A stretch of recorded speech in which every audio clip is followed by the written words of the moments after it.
होने के कारण ना रास्ता ख़राब हो गया है। पहले भी ख़राब था मगर अब कीचड़ हो गया है।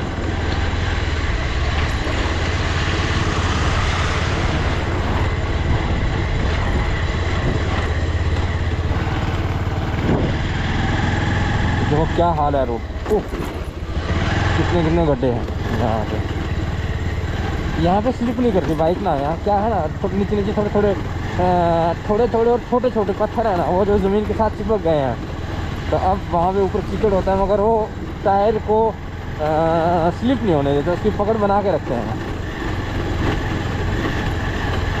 इसको काम करवाने वाला है, बाकी सर्विस उसका नहीं, इसकी बॉडी का थोड़ा बहुत काम करवाने वाला है। आवाज़ करती है, उसको थोड़ा सेट करवाना है। करवाएंगे जल्दी ही सेट इसको। बस एक दो हमें काम है अपना, वो कंप्लीट करके फिर उसके बाद